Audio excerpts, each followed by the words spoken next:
welcome to the Dibley Diaries for this week. This week is Palm Sunday and we have the Luke telling of Palm Sunday, which is a little bit different to the other ones, and it's the one where Jesus talks about stones.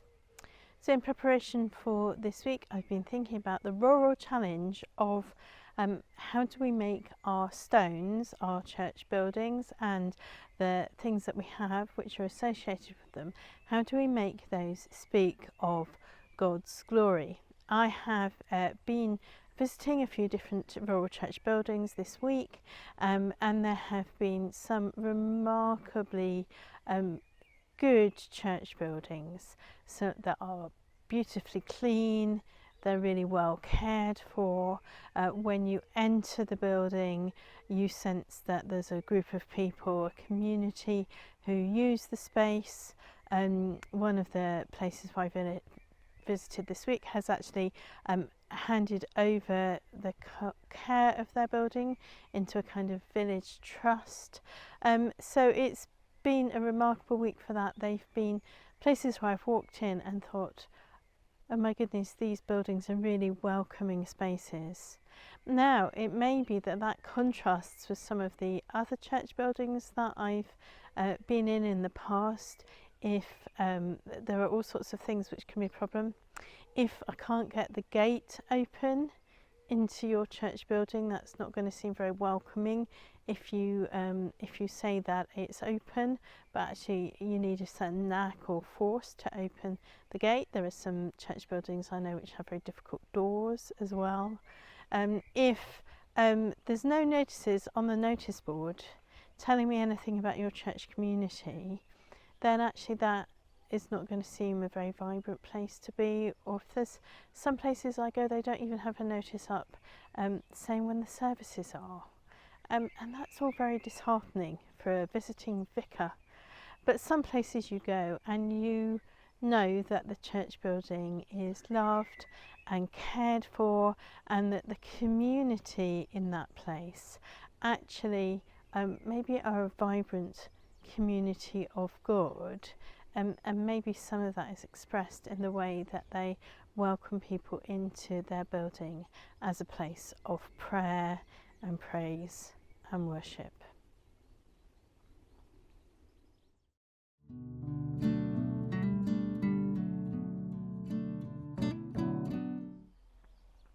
Thought for the week this week is based on the Luke reading of the Palm Sunday service. It's from the end of Luke 19, and I want to begin by just reading the very end phrase of that.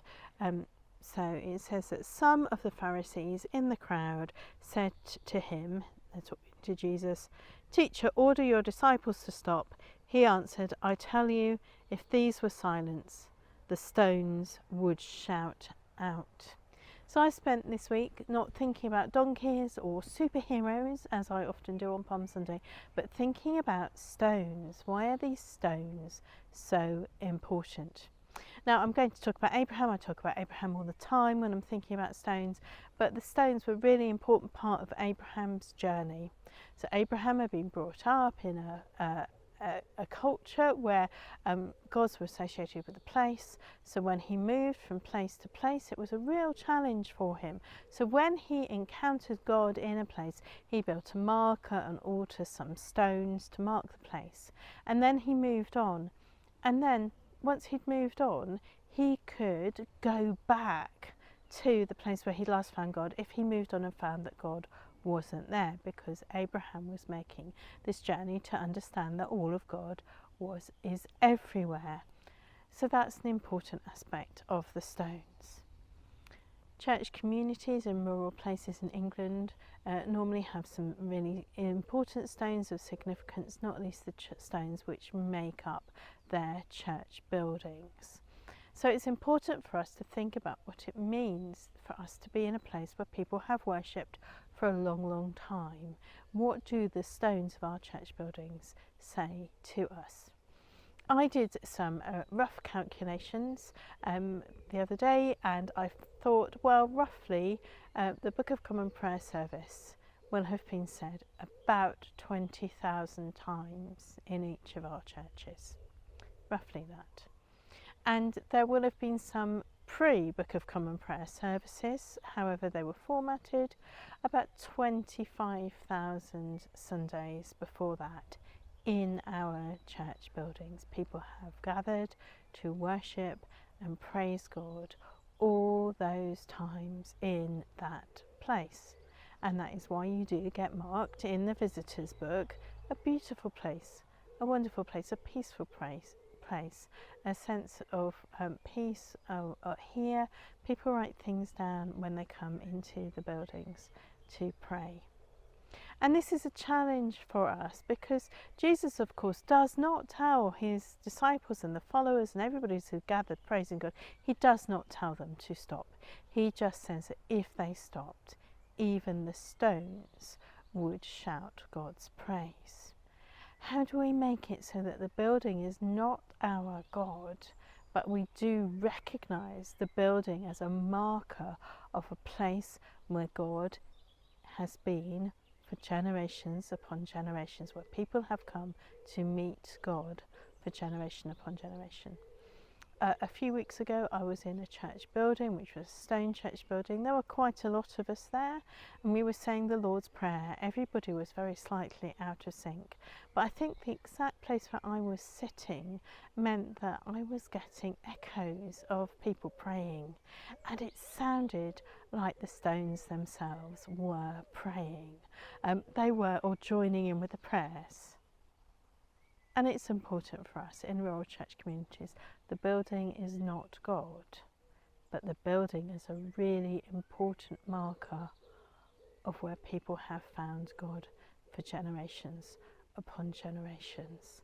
So how do we hold that well so that people can come into our building, where people can meet and pray and worship God in our building, and the stones speak of God as well.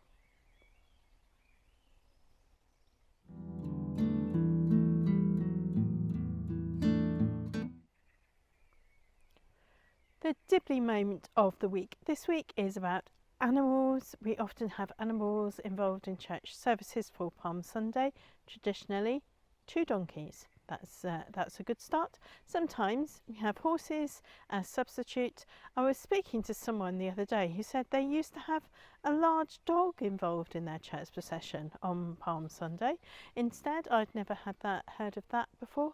But this week my animal encounter was with some ducks. I was coming out of the church building of one of the churches I was visiting, and they had 4 mallard ducks had flown onto the chancel roof, and the 4 of them were standing on the ridge of the roof.